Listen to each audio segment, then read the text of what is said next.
Dear ladies and gentlemen, thank you for tuning in 301 Sports. I'm honored to welcome Aras Özbiliz to our show. And I'm sure that we would have a lovely chat about his amazing career, as he's one of the most gifted footballers Armenia has ever had to offer. But we have bigger fish to fry today. Aras is running for president of the Armenian Football Federation. Welcome, Aras Jan. Thank you. Thank you for having me. It's an absolute honor, and I'm wondering how the campaign has been so far.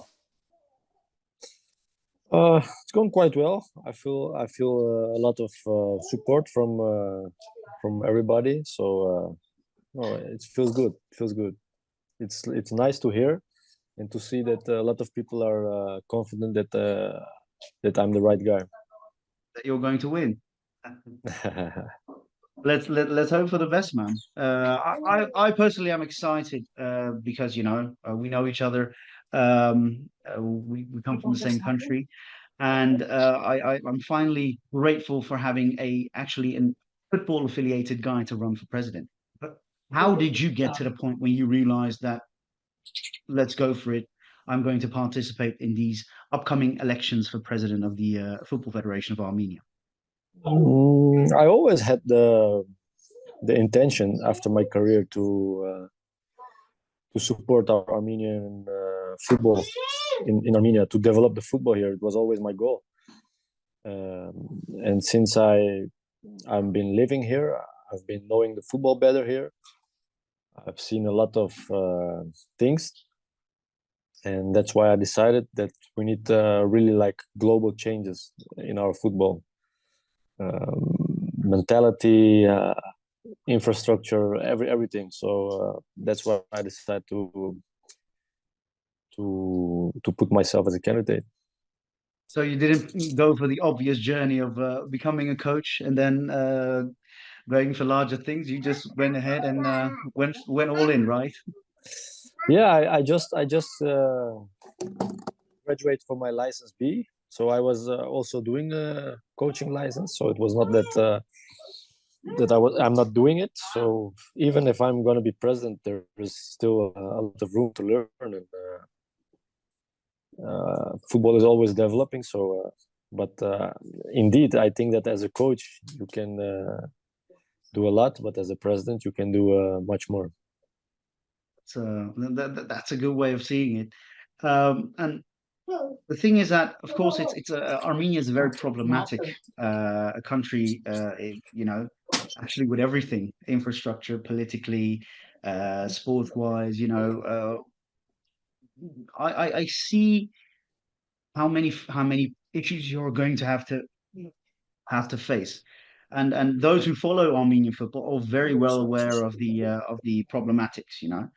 But what are the main existing most important problems according to you, and which solutions to you are the most important ones? First of all, I don't think our country is problematic, but we have problems to solve. But we are not problematic. Those are two different things. We have a And lovely country. I agree. no, we are the best country. I agree. But there are a lot of things that we need to structure right. So there's not one thing that I can tell. Okay, that if we solve this, our football will be good again. No, because the countries around us, the countries in the world, they're also developing. So football is a sport that's always developing. But we have a chance to make things right. Like for example, like youth football, making football accessible for everyone. So not like commercial wise, but also like how you say it, like social wise. So that's really important. Culturally. Exactly, because federation has a social responsibility to be able to give everybody the possibility to be able to sport as a football player, and not just to become a football player professional, but just to be a healthy civilian that can, after when he grew up, be a healthy civilian for the country. That's a lovely and beautiful aim, personally. it would be lovely to see everyone, all Armenians, to be a bit more healthy, have a bit more access to not just football, maybe sports wise, anywhere, you know. So that may be the next step after presidency. You go for a Ministry of Health. No, no, no, no. I only understand about football, so my part is football. No, that's lovely, man. In terms of solutions for the youth, what are you thinking about? The more fields, more like cheaper Of course, opportunities? we need more field, but a lot of children are now participating in football, but they are not playing any games. So basically, they're just training.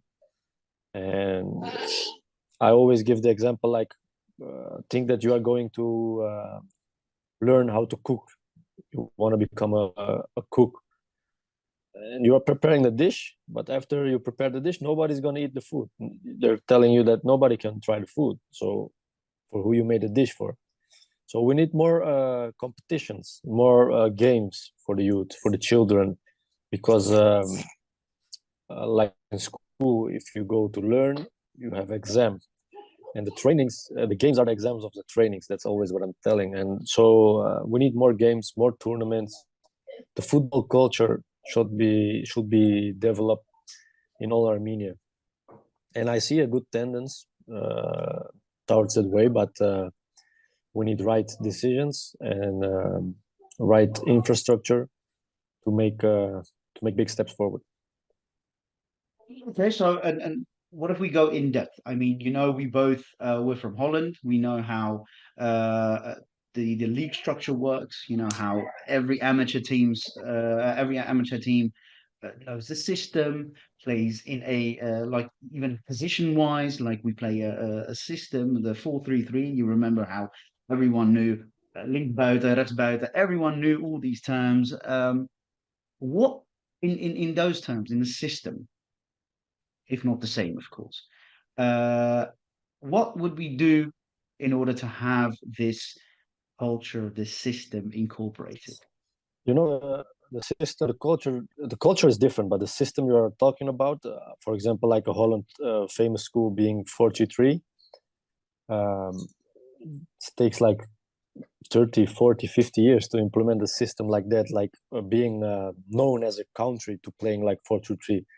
But if you paid attention, even the last 2, 3 World Cups, the Dutch national team is playing with you can call it 3-3-4-3, or you can call it 5-3-2. But so even the Dutch school, the Dutch Changing, yeah, football of course. is changing. So there is not a particular system that you can say that okay, we can implement it, but it's good to have a football identity. I'm sorry, a philosophy how you wanna play, but that's more like club wise, like national night. If you nationalize it, there are more important things that are more valuable for football development. And like for example in Holland, like you said, like there are a lot of amateur clubs, um, but in Armenia, you straight away going to a professional club, for example. So there is no Indeed. gap between amateur and professional. But don't forget that in Holland is also like uh, financed by Subsidized heavily, yeah. yeah, subsidized heavily and things like that. So we have a Regionally, lot of even. regionally. So we have a lot of work to do on that, but it's not impossible. So I think that if we do the right things, that we can make big steps forward. What's one of the most interesting thing about Dutch football is that uh, every player is a member of the federation. Like Hmm. you're a KNVB lid, you're a member of of the like the union. It's the federation in Holland is a union, right? So how is that? Is that interesting for us? You know, being able to participate in actual football policy as a hobbyist, as a amateur football player. Is that an interesting idea for Armenia? Yes, of course, it should be like that, but don't forget that. Um, Yes, I'm also from the Holland school, but we can't implement things from other countries that are not that you cannot um compare with Armenia, finance wise, infrastructure wise. So it's very important to create our own um, program strategy that will work for our country, and even the mentality here is different. So it's very important to work the way that will work for our country. And of course, we can take things from other countries that will work here, but you have to know what of the things from other countries you can use here, for example. So it's really important that we will have our own football ID, and I always say that it shouldn't be depending on one person. So now what I see a lot is that if somebody is coming, everybody's working with that philosophy. The person is going, okay, we're changing the philosophy. No, we have our beliefs, and this is how we need to work. Uh, it doesn't matter who is in charge, but if the person's changing, no, the philosophy stays the same. That's really important. I agree entirely. You know how uh, we have always that issue that when we idolize something or someone, um, we generally think that that's the absolute truth. But the truth would be eventually to have the perfect system where whoever comes and goes, we keep on growing, and that growth is the most important part of things. I love your answer. But I'm still looking for that. You know, what would you say that in your program of change and development, what would you say is the thing you're most proud of? What would you love to implement more of? Uh, yeah, making football accessible for everybody. Now it's not accessible for everybody. So if you're not having financial possibilities, you cannot send your child to football, for example. So I that will see. be already a very big win if you can make football accessible for everybody. And then we see all the little local talents grow into regional talents, and then Oh, we have the of best course. Like I MPs. said, there's every little detail. It's depending on each other. So, but making football accessible for everybody is the most important thing. And of course, like I said, like having more games, having more tournaments, um, teaching the parents how to behave around games, around tournaments, all little small details. But all these small details, if you add them together, it's gonna be big effort and gonna be big pluses. Definitely. What I would like to see, of course, is that when we have all the kids in love with football, not being able to wait until the next game. You know, you remember how when you were young, like the Saturdays or the Sundays were your favorite day of the week. You know, uh, eventually you would want to have that because you know the tournament's coming, the next game is coming. Exactly. That's what I mean with like the football culture. Uh, there should be a football culture, and that you can have with having more games, having more tournaments, having parents present during the games. So a lot of actions to take. No, I agree. What role do you see? Because right now we have, I'm guessing, about half of our NT is diasporan talent, I believe. How do you see the role of the diaspora? How are you going to incorporate? I mean, I know your focus will be on Armenia and the Armenian leagues and everything.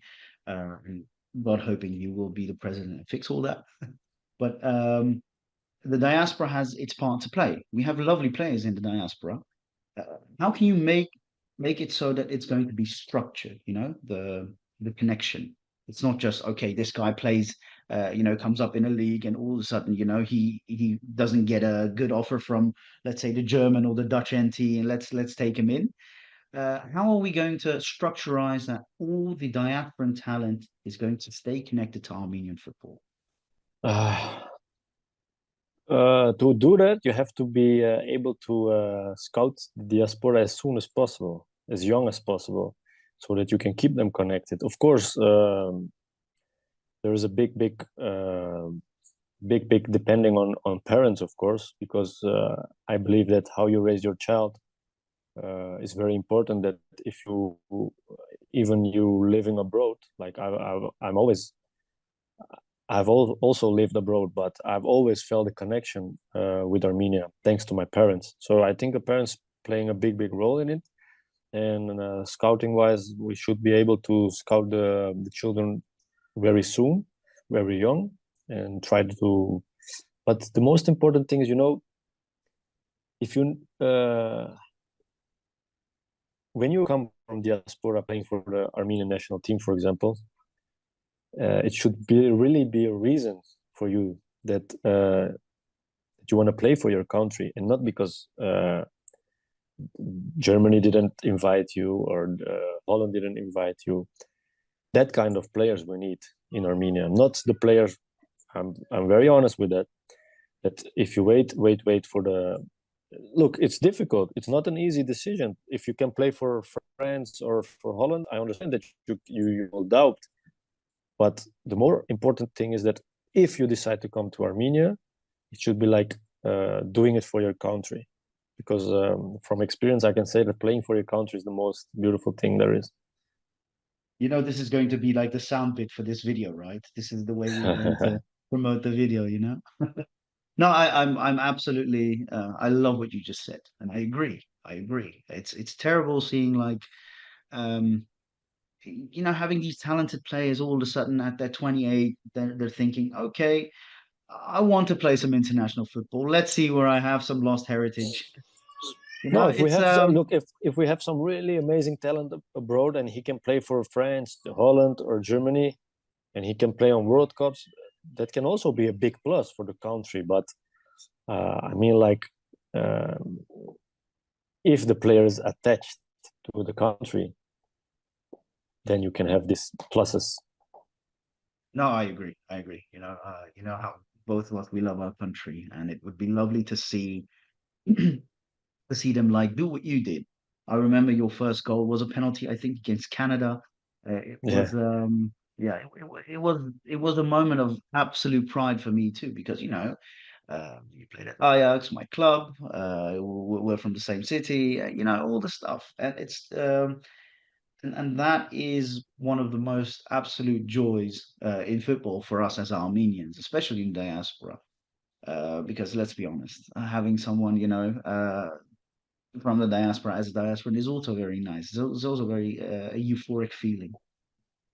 Um, Something more less emotional, something more of a thing that I caught in one of your recent interviews because you mentioned that the federation pressured your friends to refrain from supporting you. It is clear that the current president of the Football Federation has close ties with the current authorities of the country. Should you be elected, how are you going to, repair this culture? mm, I heard that a lot, but I personally didn't hear that the prime minister is supporting him. Like I don't believe that. I don't want to believe that because I think that football is a sport that should be um, don't have political ties. Although you have to work with government, obviously, because having a healthy federation, having a healthy football culture in the country is only going to be a big support for the country itself. So no, I'm ready to work with the government. I should work with the government because um, without the participation of the government, it's going to be undoable, of course. So even in Holland, like that, like the KNVB is like it's also working together with different organizations, different government organizations. So I don't like to believe that's true, and I'm willing to prove that. Well, I hope so. If it's true, that means that we're in a better spot than we thought we were. If we're going to have to settle for influence from everywhere, and then it wouldn't be honest work, especially Oh for yeah, you. the pressure is there. Hmm. I can't deny the pressure because I'm obviously a witness of the pressure. Hmm. But I don't think the pressure is coming from the government. So the pressure is coming from people who are afraid to lose their chair. Uh-huh. Mhm. Let's make it happen, man. Let's make it so that some people lose their chair, man. Um, okay, so if we can zoom in one of the most, to me, the more painful topics in Armenia, the refereeing. What are your plans to improve that part of the Look, there's equation? a it's difficult. It's gonna be difficult, but it's not undoable. Like I was going to my coaching license B, and one of the topics was like the football rules.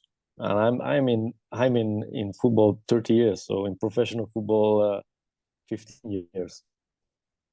So, but during the lessons, even I was taught by the referees, like because every year the FIFA is changing some small rules. But everywhere where I played in Europe, beginning of the season, every referee is going to clubs and explain to them like, look, this season we're going to pay attention to this values. Like there should be a connection, a cooperation between the federation and clubs, like between referees and clubs. If you if you don't wait until the problem shows up, but if you solve the problem before, the questions are less. So, of course, we should educate our referees, but we also should educate our players, our clubs, like teaching them the new rules, the new things that we are going to pay attention this season. But at the other side, being a referee is a split second decision.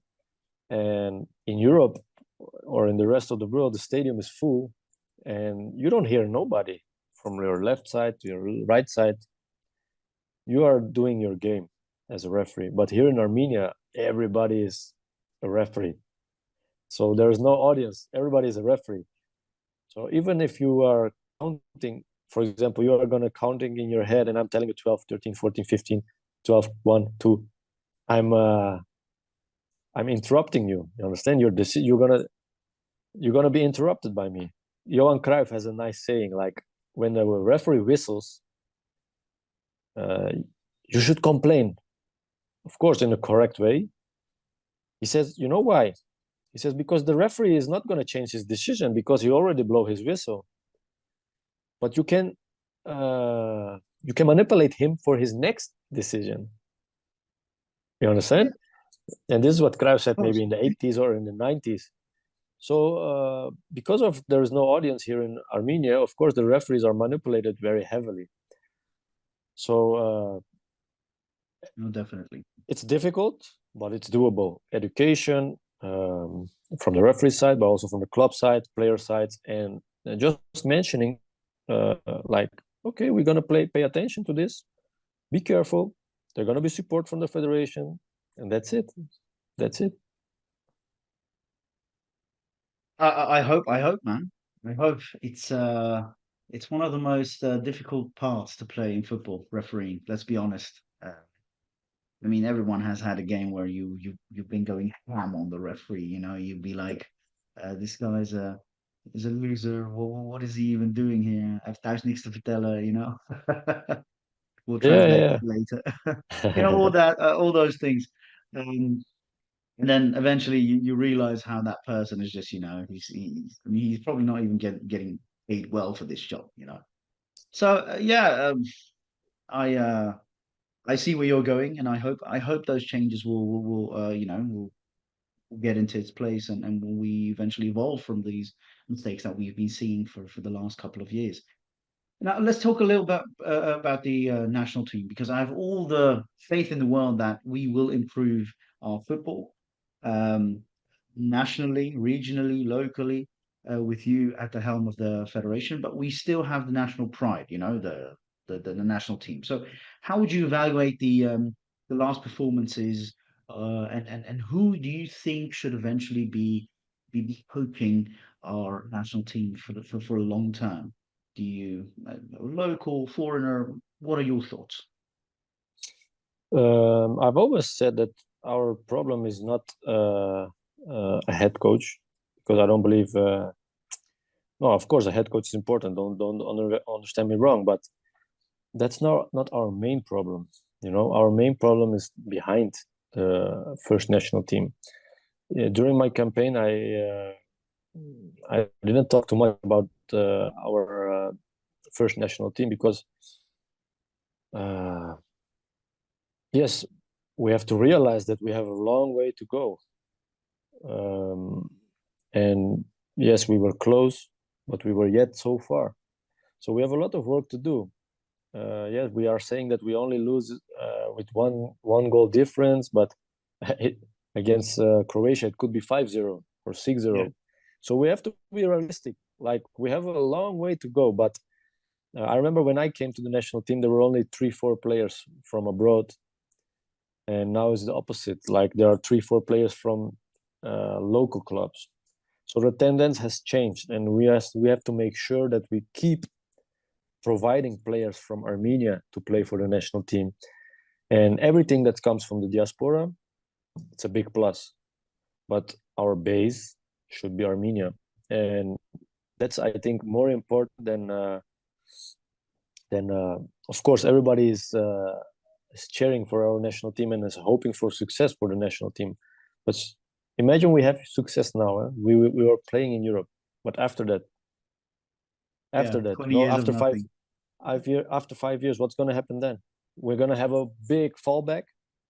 So it's like a structural issue, and I don't think it's right for me to step into names for coaches. After the 23rd, it will be more right to talk about that. And as far as I know, the national team has a head coach with a contract, so I don't think it's right to speak about any names.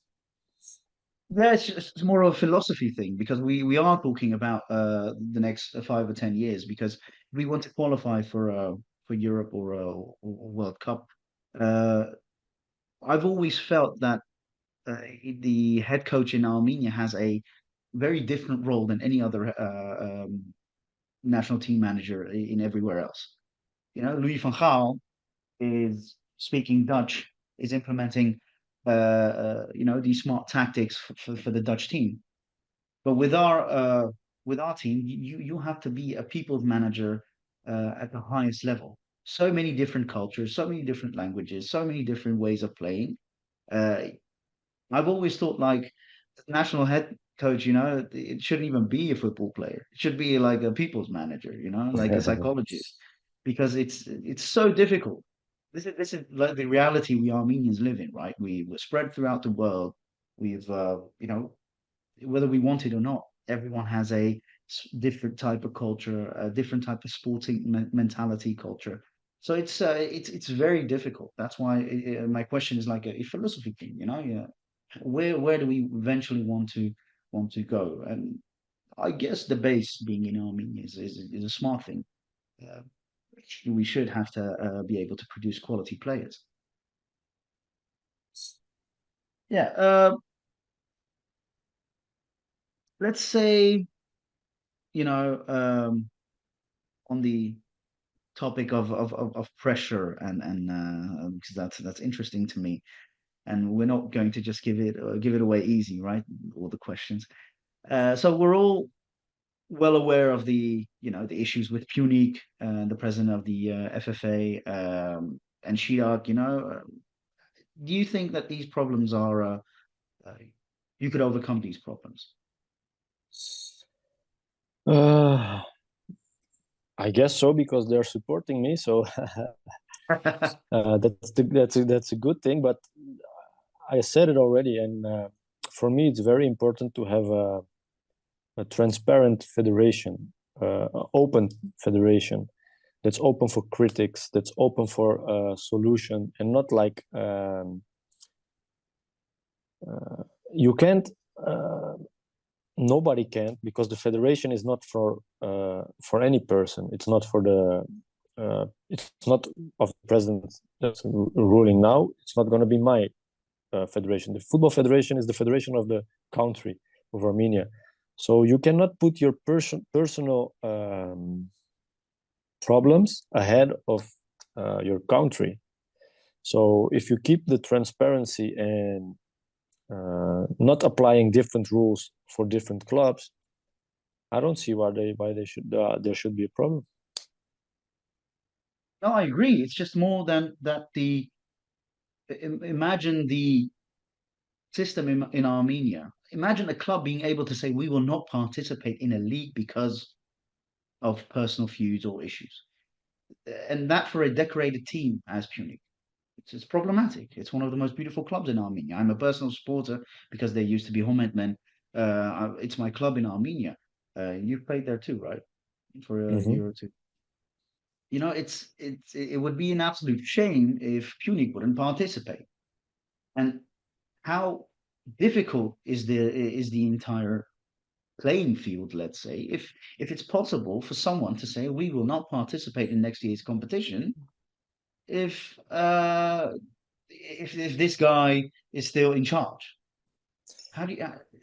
Yeah, it's not my place to answer that, I think, because I don't think it's right for me to answer that question. But obviously, that having that is already not a good sign. So I don't know about their personal relation, what's going on between them. So it's difficult for me to put a finger on that. But I just can say how it will be with my presidency time. So I will be able. I'm ready to work with all the clubs together. I will be working.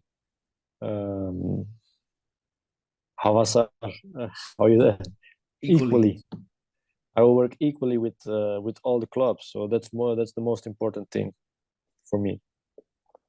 Definitely. The most clubs are in the larger cities. The most football is played in the larger cities. How are we going to tap into the talent of the Marziv, of the provinces? Because the situation there is very different. It's the sometimes regions, it's very bad. It's going to be difficult to develop the regions, but it's not like I said, it's not impossible. With small steps, like it's very difficult to have a educated coach in regions, but we can have like people from the region get educated, or like we can have like when I say tournaments, it's very having tournaments is a really good tool to involve everybody, because a tournament is not a long way thing. It's like short. The tournaments that I'm talking about is like couple days and fixed days that you can be able to involve regional clubs into tournaments. And with small steps, or having fixed days, to having coaches from the big cities going to regions, having training days with this kind of small things, I believe the region can grow. And of course, it's going to take time, but it's not impossible. What is it that you would like to, you know, take from a different country, different region, different part of the world, and say, okay, this is, pardon, this is the way I see things happening. This is the way I would love to. This is my example. I said that already. Look, it's difficult for us to have to bring something from other country and implement it here, but we should not go to Spain, where they have more pro licensed coaches than we have players, or to Holland, where there are a government that's really rich, that's supporting football. But we should go to countries that are that you can compare with Armenia, like small countries with small populations but big successes. like for example, Croatia, or like Norway, or like Iceland, or like Slovakia, for example. Like we have some countries, or Kosovo, Albania. There are a lot of countries that have comparable possibilities, but have more success. So it's not. We shouldn't be ashamed to compare ourselves with this kind of countries. Of course, it's nice to compare or bring something from Spain, that's one of the biggest football countries in the world, or Brazil or Holland. But you should be realistic and bring things from that countries that they've been in this situation, and they know how they've been going forward. So that's the philosophy I think that we should use, and I will definitely be reaching out to this kind of countries and trying to see how they solve their problems. And of course, like I said, that we should implement our own philosophy and having our own ideas that will work for our country. That's perfect, man. Is there anything that the diaspora can do to help you, or we as football lovers? How can we support Uh, Aras Özbiliz? having your support is the biggest help, of course, and I'm feeling the support of everybody, and it's for me is a uh, big honor doing this step, and I feel like I feel proud to be Armenian to doing this, and I'm hoping that with everybody combined together, that we can change our football. Arajan, thank you so much for your time. It's been lovely. It was good seeing you again. Um, I wish you all the best, man. I have my hopes for Thank you. you, and you're going to be next president of the FFA, and I hope to meet you soon. Have a great time. Even if you don't win, at least enjoy and show the world that you were the game changer. I'll talk to you soon, man. Thank you. Cheers. Bye.